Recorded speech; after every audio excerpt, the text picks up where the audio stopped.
1,12,000 కోట్ల రూపాయలు non guarantee అప్పులు బయటపడ్డాయంట. దీంతో కలిపి మొత్తం 10,86,556 కోట్లు ఇప్పటి వరకు మన రాష్ట్ర అప్పు. అంటే అప్పులపై ఇంకా స్పష్టత రాలేదు. వెలుగు తీస్తున్న కొద్దీ కొత్త అప్పులు బయటపడుతూనే ఉన్నాయి.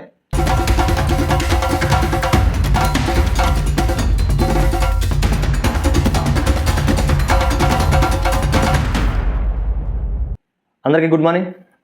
ప్రధాన వార్తాపత్రికలోని వార్తలను ఈ వీడియోలో మనం విశ్లేషించుకుందాం. ఈరోజు డేట్ వచ్చేసరికి November 18 సోమవారం.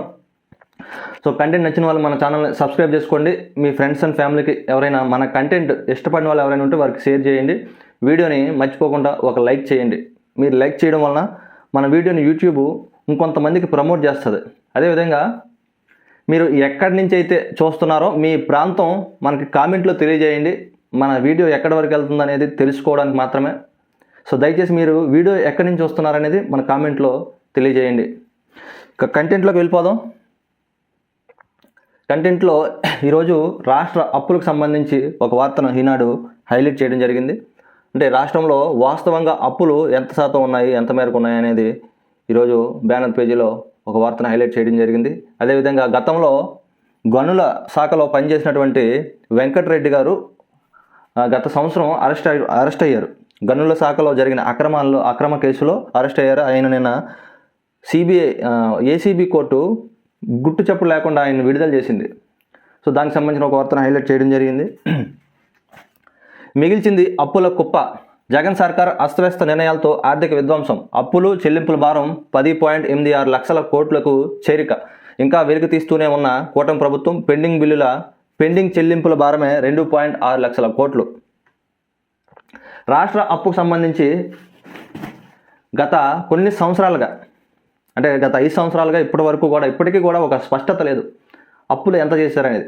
వైఎస్ఆర్ కాంగ్రెస్ పార్టీ ఏమో 6.4 లక్షల కోట్లు ఎంతో చెప్తుంటే, కూటమి ప్రభుత్వం మొన్న అసెంబ్లీ సమావేశాల్లో చంద్రబాబు గారు 9.64 లక్షల కోట్లను తేల్చి చెప్పడం జరిగింది. అయితే మళ్ళీ ఈ 2 రోజుల్లో మళ్ళీ కొత్త బకాయిలు బయటపడడం జరిగింది. నాన్ గ్యారంటీ అప్పుల కింద మనకి 1,12,000 కోట్ల రూపాయలు నాన్ గ్యారంటీ అప్పులు బయటపడ్డాయంట.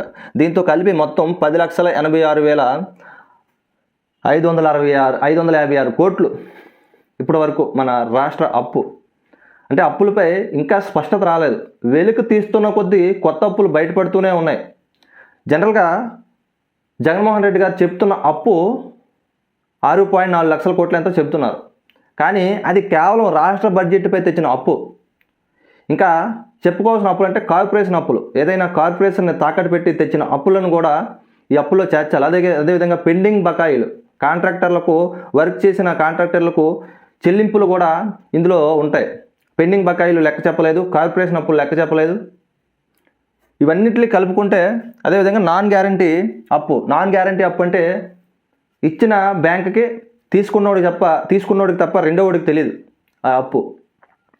సో ఆ అప్పులన్నీ కలుపుకుంటే ఈరోజు రాష్ట్ర అప్పు 10,86,556 కోట్లు. అంటే ఈ అప్పులు ఎంత తారస్థాయికి చేరుకున్నాయో మనం అర్థం చేసుకోవచ్చు. అంటే రాష్ట్ర ప్రభుత్వం గత 5 సంవత్సరాల్లో, అంటే వైఎస్ఆర్ కాంగ్రెస్ పార్టీ 5 సంవత్సరాల్లో సంక్షేమ పథకాలకు ఖర్చు చేసినటువంటి డబ్బు 2.5 లక్షల కోట్లు. అంటే ఇప్పుడు 10 లక్షల కోట్ల అప్పు ఉందంటే మిగతా డబ్బులు ఏం చేశారు, ఎక్కడికి పారిపోయాయి, ఎంత లెక్కేసుకున్నా సరే ఇప్పటివరకు తేలని పరిస్థితి ఉంది రాష్ట్రంలో. సో అదే ఈరోజు ఈనాడులో రాసుకురావడం జరిగింది. జగన్ సర్కార్ ఆర్థిక నిర్వహణ వైఫల్యాలు, అస్తవ్యస్త నిర్ణయాల ఫలితంగా రాష్ట్ర అప్పులు చెల్లింపుల భారం ఏకంగా 10.86 లక్షల కోట్లకు చేరింది. 5 ఏళ్లలో జగన్ సర్కార్ రాష్ట్రాన్ని అస్తవ్యస్త పరిస్థితిలోకి నెట్టేసింది. ఎప్పటికప్పుడు తప్పుడు లెక్కలతో రాష్ట్ర వాస్తవ పరిస్థితులను మరుగుపరచడంతో పాటు ఎక్కడ పుడితే అక్కడ అప్పు తెచ్చుకొని ఆ మొత్తాలను రెవెన్యూ వ్యయానికి మళ్లించేసింది. రాష్ట్ర అభివృద్ధిని పట్టాలు తప్పించింది. కొత్త ప్రభుత్వం తాజాగా 2024-25 ఆర్థిక సంవత్సరం బడ్జెట్ను శాసనసభలో ప్రవేశపెట్టినప్పుడు చర్చలో ముఖ్యమంత్రి చంద్రబాబు రాష్ట్ర ఆర్థిక పరిస్థితిని విడమర్చి చెప్పారు. మొన్న చంద్రబాబు గారు చెప్పిన అప్పు అయితే రాష్ట్రంలో అప్పులు చెల్లింపుల భారం 9,74,556 కోట్లని వెల్లడించారు. జగన్ ప్రభుత్వం దిగిపోయినట్టుగా నాన్ గ్యారంటీ రుణాల మొత్తాన్ని చంద్రబాబు సభలో వెల్లడించలేదు. ఇది నాన్ గ్యారంటీ రుణాలను చంద్రబాబు గారు మొన్న అసెంబ్లీలో చెప్పలేదు. సో ఇప్పుడు బయటపడ్డాయి అవి. ఇవి మన అప్పుల లెక్క చూస్తే 2024-25 ఆర్థిక సంవత్సరంలో ప్రభుత్వం ప్రవేశపెట్టిన బడ్జెట్ ప్రకారం రుణాలు ఇలా ఉన్నాయి. బహిరంగ మార్కెట్ రుణం 3,66,564.51 కోట్లు. కేంద్ర ప్రభుత్వం నుంచి రుణాలు 28,138 కోట్లు. ఇతర సంస్థల నుంచి 19,855. చిన్న మొత్తాలు పొదుపు ద్వారా 6,639. పిఎఫ్ మొత్తాలు 29,791. పిఎఫ్ సొమ్ము పైన కూడా అప్పు తెచ్చుకున్న ఘనత జగన్మోహన్ రెడ్డి గారిది. ఇది పరిస్థితి. మొత్తం రుణాలు 4,91,734 కోట్లు. ఇది ఇక 2024 జూన్ ప్రారంభానికి ఇవి బహిరంగ రుణాలు 4,91,734 కోట్లు అనేది బహిరంగ రుణాలు అయితే, కార్పొరేషన్ ద్వారా తీసుకున్న రుణాలు 2,48,677 కోట్లు. పెండింగ్ చెల్లింపులు మొత్తం 2,06,687 కోట్లు. అంటే జగన్మోహన్ రెడ్డి గారు ఈ కార్పొరేషన్ ద్వారా తీసుకున్న అప్పులు, పెండింగ్ చెల్లింపులు అంటే కాంట్రాక్టర్లకు చెల్లించాల్సిన బకాయిలను దాచేశారు. దాదాపు 4.5 లక్షల కోట్లను దాచేశారు. జగన్మోహన్ రెడ్డి గారు చెప్తున్న అప్పు కేవలం ఇది ఒక్కటి మాత్రమే, బహిరంగ మార్కెట్ రుణాలు మాత్రమే. ఈ కార్పొరేషన్ ద్వారా తీసుకున్న అప్పులు, పెండింగ్ చెల్లింపులు చెప్పట్లేదు. ఇక విద్యుత్ సంస్థల నాన్ గ్యారంటీ రుణాలు 1,12,000 కోట్ల రూపాయలు. మొత్తం కలిపితే 10,86,556 కోట్ల రూపాయలు ఇప్పటికి తేలిన అప్పు అన్నమాట. ఇది రాష్ట్రంలో అప్పు. ఇక భారత్ ఫోర్జ్ పెట్టుబడులు 24,000 కోట్లు. రాష్ట్రంలో 2 దశల్లో పెట్టనున్న సంస్థ, అనుబంధ సంస్థ కంపెనీ KSSL నుంచి ప్రభుత్వానికి ప్రతిపాదన. మందుగుండు ఆయుధ సామాగ్రి తయారీ యూనిట్ల ఏర్పాటుకు ఆసక్తి. మడకశిర దగ్గర భూముల గుర్తింపు. రక్షణ రంగంలో ఓ భారీ ప్రాజెక్ట్ రాష్ట్రానికి రాబోతుంది. యుద్ధ రంగంలో వినియోగించే ఫిరంగులు, మందుగుండు సామాగ్రి తయారు చేసే ప్రతిష్టాత్మక సంస్థ భారత్ ఫోర్జ్ లిమిటెడ్ BFL తన అనుబంధ company Kalyani strategic systems KSSL ద్వారా పరిశ్రమకు ఏర్పాటుకు ప్రతిపాదించింది. ఇవి వాస్తవ పరిస్థితుల్లోకి వస్తే ఖచ్చితంగా చాలామందికి ఉపాధి లభించే అవకాశం ఉంటుంది. ఇవి మాటల వరకే పరిమితం చేస్తారా, లేదంటే దీన్ని వాస్తవ రూపం దాల్చి ఎప్పటికీ అమల్లోకి తీసుకొస్తారనేది వేచి చూడాలి. ఇక మోదీకి నైజీరియా 2వ అత్యున్నత పురస్కారం ప్రదానం. ఆ దేశ అధ్యక్షుడు టినుబుతో ప్రధానికి ద్వైపాక్షిక చర్చలు. వ్యూహాత్మక భాగస్వామ్యానికి భారత్ ప్రాధాన్యమిస్తుందని వెల్లడి. ఇక ఉన్నత పాఠశాలల సమయం గంట పొడిగింపు. ఉదయం 9 నుంచి సాయంత్రం 5 వరకు.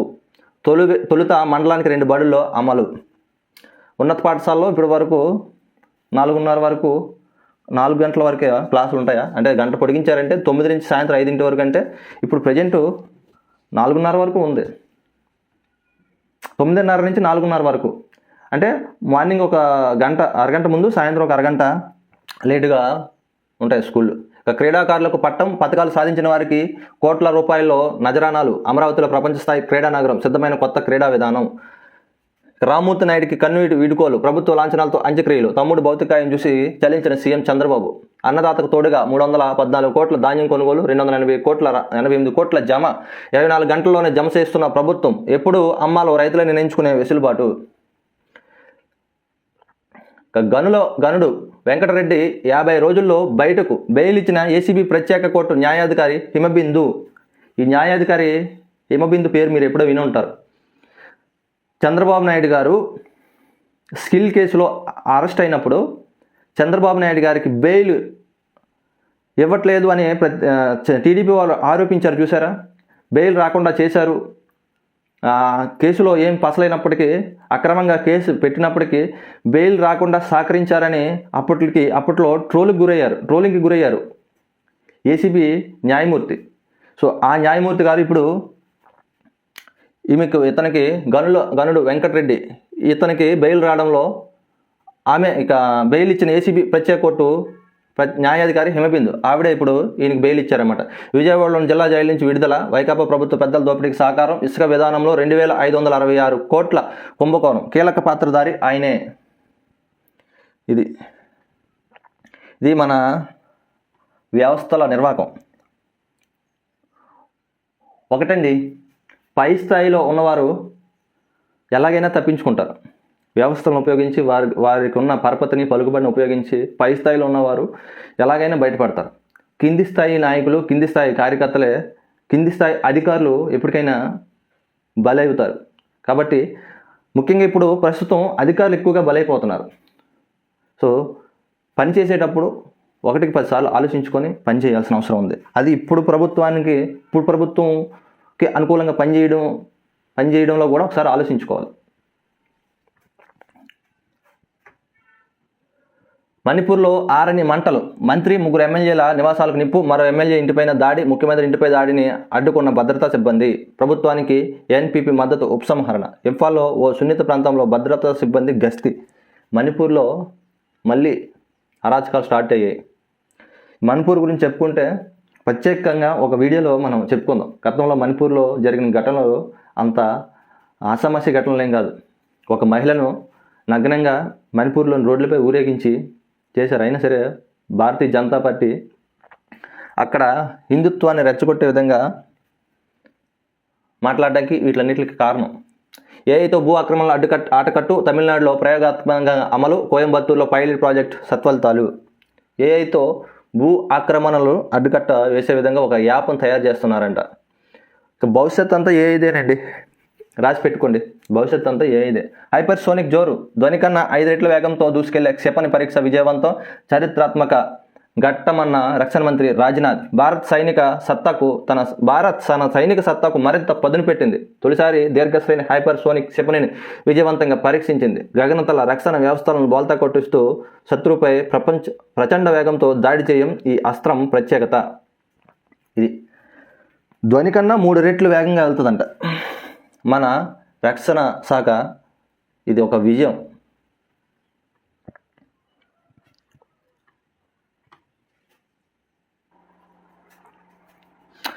ఆంధ్రజ్యోతిలోకి వెళ్దామండి.